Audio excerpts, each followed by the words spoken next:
Did you know that insurance companies own 30% of the world's invested assets, some $35 trillion, and yet there's no place to learn about this interesting profession? And it is a profession, by the way. Are you interested in learning best practices for risk management, trending asset allocations, and in-depth discussions of important asset classes? Welcome to InsuranceAUM.com, the ultimate destination for professionals like us.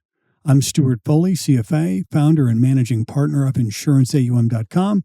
Our professional learning programs offer a wealth of knowledge and the opportunity to learn valuable CPE credits and badges, helping you sharpen your skills and advance your career. Each badge you earn represents the hard work and expertise you've gained in mastering essential industry topics. Visit InsuranceAUM.com/professional-learning today to take the next step in your professional journey. InsuranceAUM.com, where education meets opportunity. Welcome to another edition of the InsuranceAUM.com podcast. The markets expect there to be pretty meaningful changes from a new administration. You're seeing very clearly a diminishment of foreign demand for U.S. Treasuries. Stagflation is pretty darn ugly. There's not a ton of active distress in the market today. I'm not going to tell you, Stewart, I think there's a high probability of stagflation, but the probability ain't zero. My name's Stewart Foley. I'll be your host. Hey, welcome back. It's nice to see you. We always have a lot of fun doing these podcasts and very happy to be bringing you a really interesting topic today. A couple of housekeeping items on the front end. You may have noticed on our website, we have a new subheading that says Home of the World's Smartest Money. We trademarked that, by the way. It's because insurance investors have by far the most complicated Rubik's Cube to solve for. And we thought it was fitting. And so just to take note of that. We also have an ABF real estate and infrastructure event that's coming up in Philadelphia on May 7 and 8. If you are a buy-side LP insurance company person who's responsible for those asset classes, please shoot us a note at events@insuranceaum.com and we'll be happy to get a registration packet headed over your way.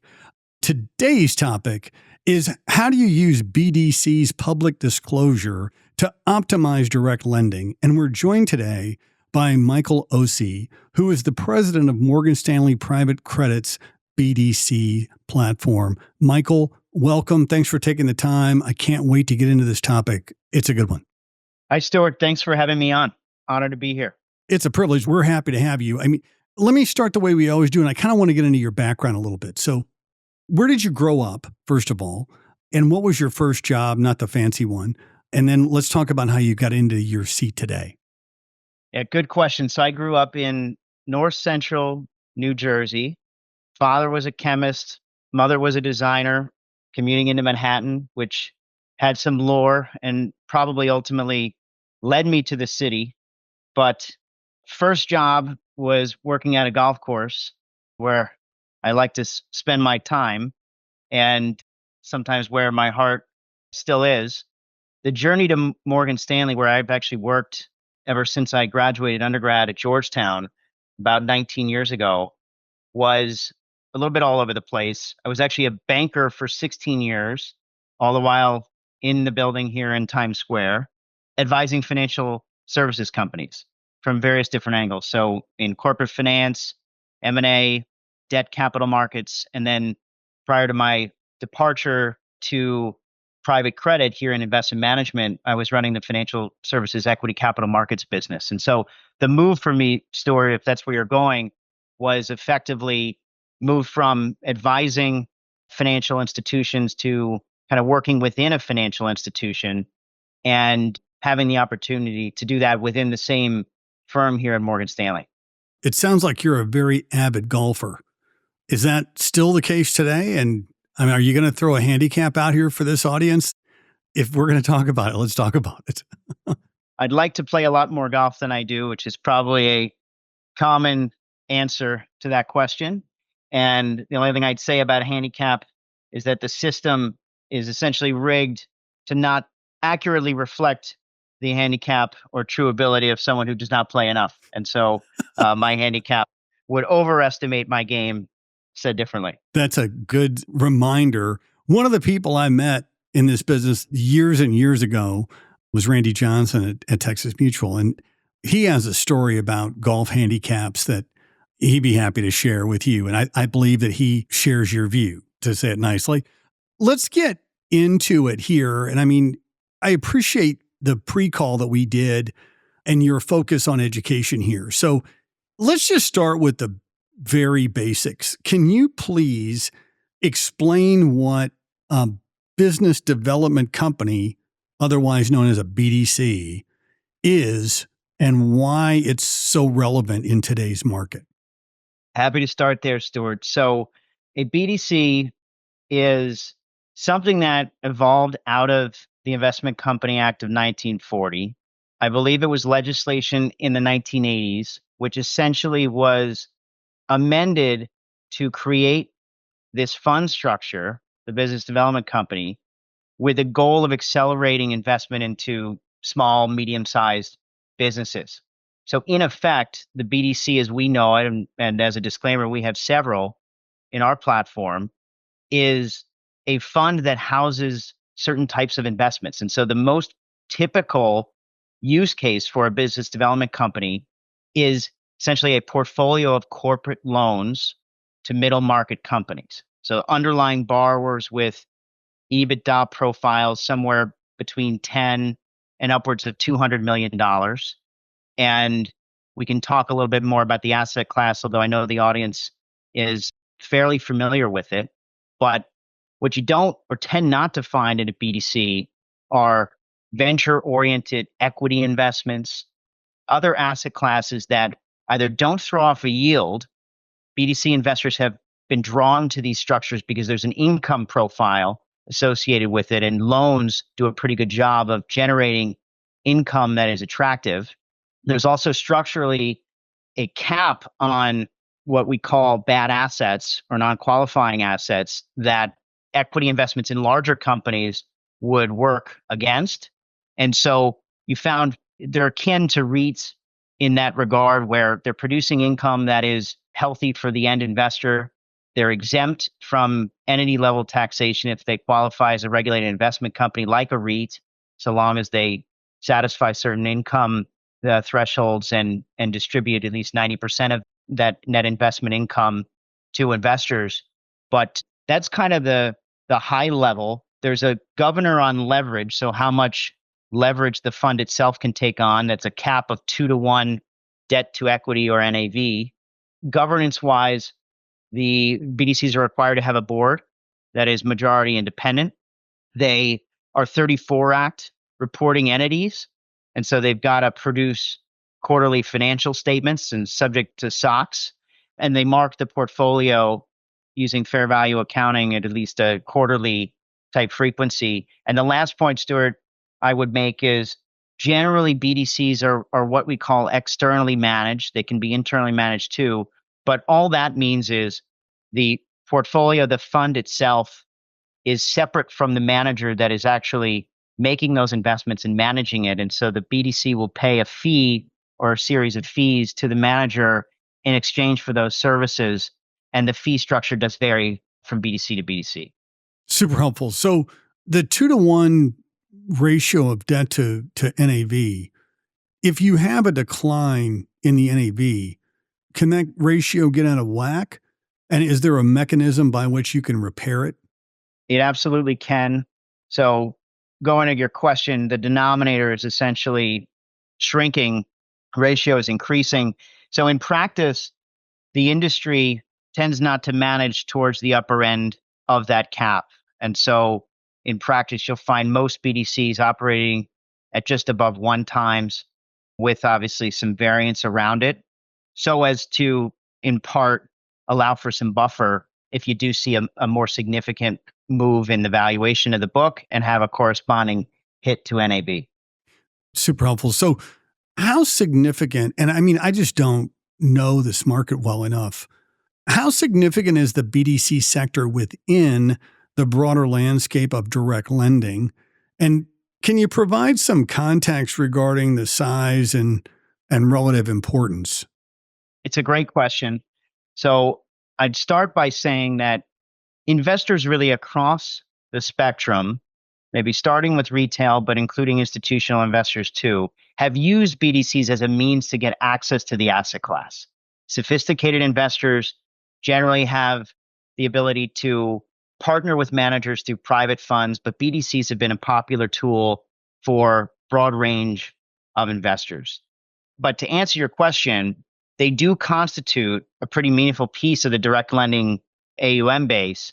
And I guess I would break it down as follows. If you look at all private credit strategies globally, including direct lending, obviously relevant for this discussion, mezzanine, distressed, even asset-based finance, you have about 3.1 trillion of levered assets under management, so equity and debt combined.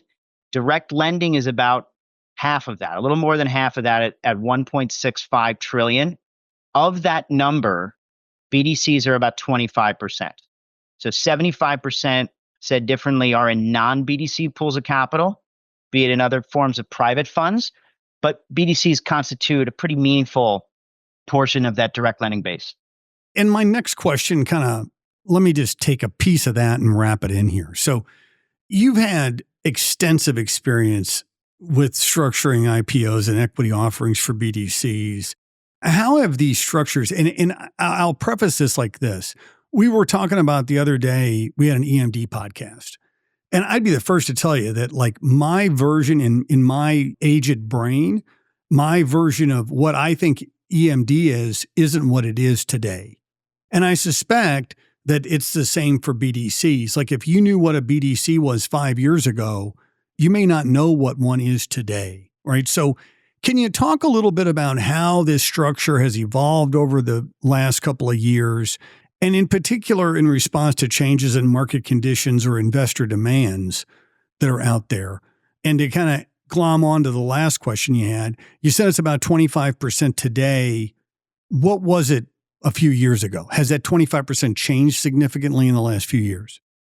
Yeah, I mean, to answer the second question first, I don't have the statistic looking back in time, but I would have to imagine the share of BDC capital relative to the broader direct lending base has grown. I can talk a little bit about the mix. And Stewart, you nailed it. I think the driving the evolution in the technology of the BDC product has been investor demand. And I'll come back to that. But there are essentially three flavors of BDCs. And the way I would put it is two existed 5 years ago. One was emerging. And the three are essentially, you have a public BDC. They've been around for about 20 years. So listed on a national securities exchange.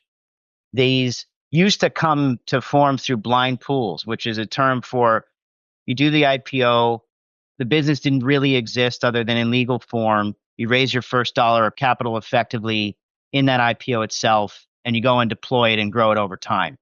Then, evolution-wise, you kind of built it private first, typically through a capital call structure where you raise the money, you draw it over time, invest it, and then list it later. But you've got public BDCs. There are about 50 of them in existence today. Then you have private BDCs, which can be finite life or evergreen, and they can be levered or unlevered. And those are typical capital call structures, popular within the institutional and the retail investor base. But what has really dominated the fundraising engine for BDCs over the last handful of years has been what's branded the non-traded BDC. And those are structured to continuously raise money. Most are taking in what we call subscriptions on a monthly basis. And the benefit to investors is rather than you kind of raise the capital, call it gradually over time, you take the BDC takes in the money and we put it to work immediately. But it's an opportunity for investors to get access to the asset class, avoid the J curve, right, associated with gradually taking in the money and deploying it over time. Often they're monthly distributions, whereas the first two flavors are typically quarterly. So it's frequent income. And one of the things that certain investors don't like about the public BDC space, although many vehicles do trade pretty well from a valuation point of view, is the beta risk of owning a public security. And so these non-traded BDCs by definition don't intend to list. And so it's a nice marriage of the public and the private structure. And the only other thing structurally I would mention is often there's an opportunity for some liquidity. It's not as on demand as if you owned a public BDC, but typically there's some opportunity for quarterly liquidity with a cap that is akin to what you see in the non-traded REIT space. And so, if you look at that 25%, more than half of that AUM base today in BDCs is in this non-traded category. That's great insight. And you mentioned this, right? BDCs are often considered a window into the direct lending market. Could you just elaborate a little bit about how investors can leverage BDCs to better understand trends in direct lending, specifically regarding asset quality, credit conditions, and portfolio performance? Yeah, I think they can be useful as a lens into those things, Stewart, even if structurally they're different than for tax or fee reasons than, let's say, a direct lending fund that an insurance company is evaluating for a potential investment. They can be valuable in ascertaining asset quality trends or other trends, or to diligence the performance of that manager who actually may have a BDC or BDCs. And by virtue of these BDCs being SEC filers and the requirements associated with that, there's a lot of information out there in the public domain. And so the 40 Act requires that BDCs produce a schedule of investments, investment by investment, in the Ks and the Qs. So that's a quarterly obligation. There's additional portfolio level information for these monthly non-traded funds that is produced in 8Ks, again, monthly, so even more frequently. I guess as it relates to asset quality, there's the accounting framework where you've got this definition on non-accrual that is transparent and publicly disclosed, a measure of weakness in a portfolio. There's risk ratings that BDC managers put out there that's qualitative. You can look at income statements to see the quality of the earnings profile, what is cash flow paying versus what is payment in kind. You can look at, of course, the underlying mark of each of the portfolio companies. And to that end, each BDC has a regimented valuation policy, typically with board oversight and often engaging a third party to assist in that process. So multiple lenses into the asset quality. There's additional information in the MD&A on quantitative and qualitative risks and other disclosures. And the other thing I would mention is for the public BDCs, there's typically a public research following. And so analysis that has been published on the underlying company. And in the case of many BDCs, they're rated by rating agencies because they access the market to source some of that leverage we talked about earlier in the unsecured market. And so there's kind of third-party transparency and validation that comes with it too, that is obviously absent for the private BDCs. So I think even if the underlying portfolio or even the manager itself isn't perfectly applicable or representative of what is being diligenced, a lot can be learned about that manager or the market by looking at a group of BDCs. That's interesting. Transparency is key for insurance companies looking to assess risk and performance. You've talked about a number of the disclosures that are required. How do those disclosures compare if I own direct lending outside of a BDC structure? It seems to me by listening to you that I'm going to get better transparency and I'm going to know more about what I own in this structure. But I don't want to put words in your mouth either.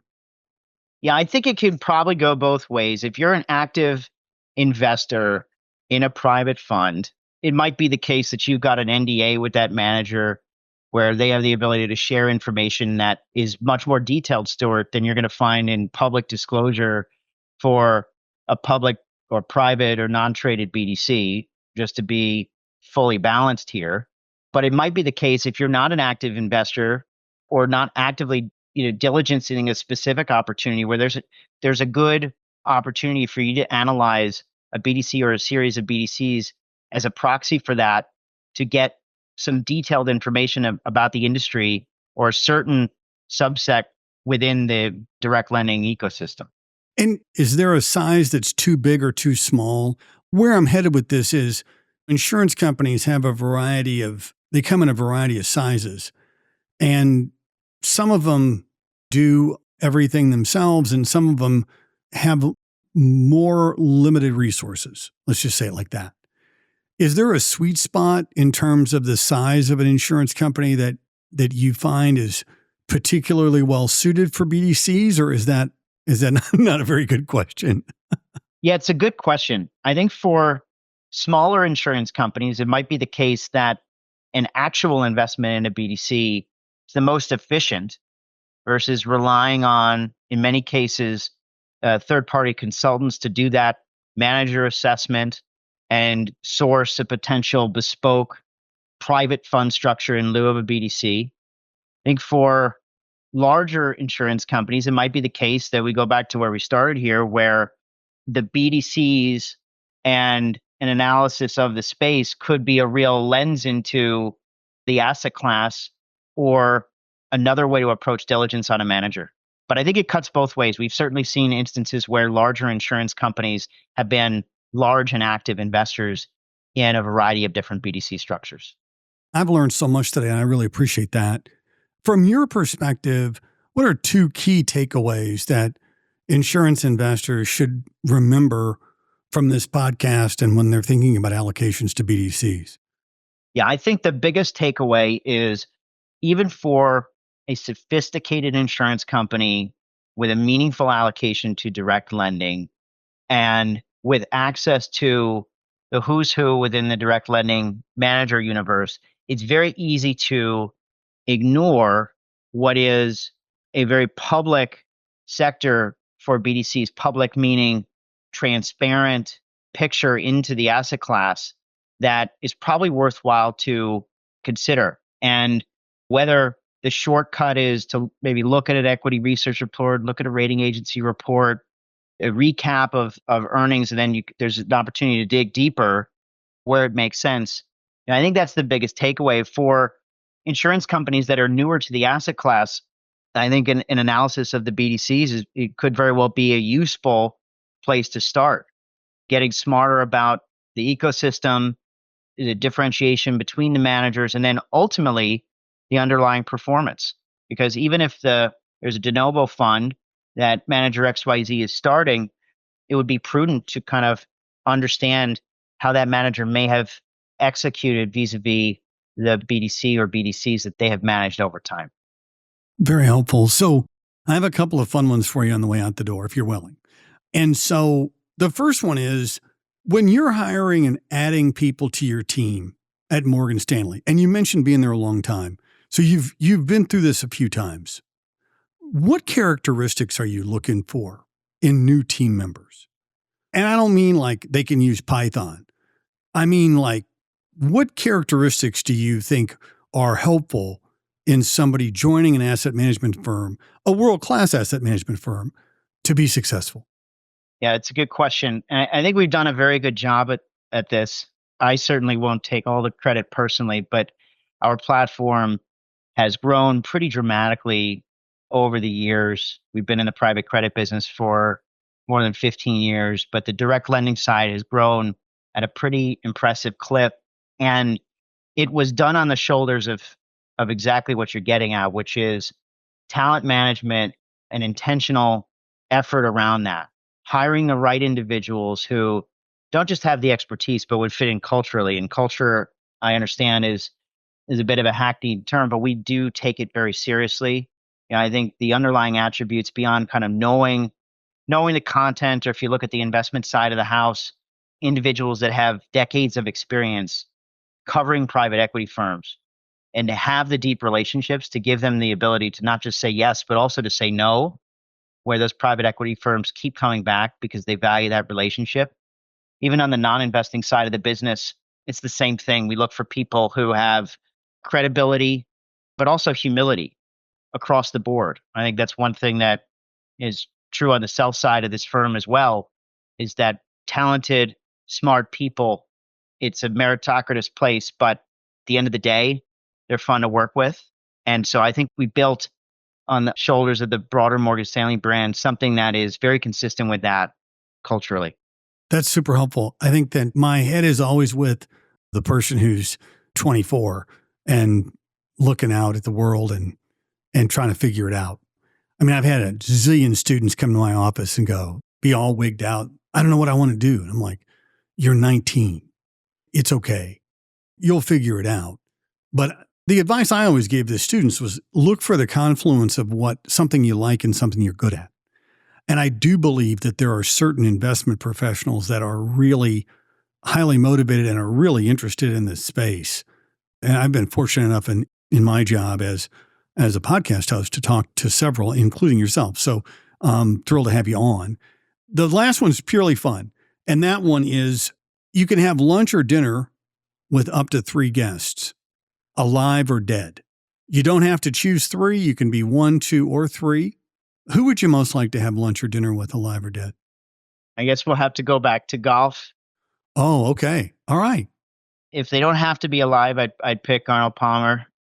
And if they do, it'd probably be Jack Nicklaus. And it'd be a bonus, Stewart, if you could arrange it to be hosted at Augusta. There you go. So just the 2 of them, Jack and Arnold. Wow. That would be quite a lunch. So and maybe Randy. Randy. You mentioned earlier. Yeah, Randy. I'll promise you this. He would want to play for money, anybody who'd be willing. He's super competitive. So I really appreciate you being on. It's been a great education on BDCs today, and it's been a lot of fun too. So thanks for taking the time, Michael, and you're welcome back anytime. Enjoyed it. Thanks again for having me on, Stewart. Our pleasure. We've been joined today by Michael Occi, who's the president of Morgan Stanley Private Capital's BDC platform. Thanks for listening. If you have ideas for a podcast, please shoot me a note at stewart@insuranceaum.com. Please rate us, like us, and review us on Apple Podcasts, Spotify, Amazon, or wherever you listen to your favorite shows. We'll see you again next time on the insuranceaum.com podcast.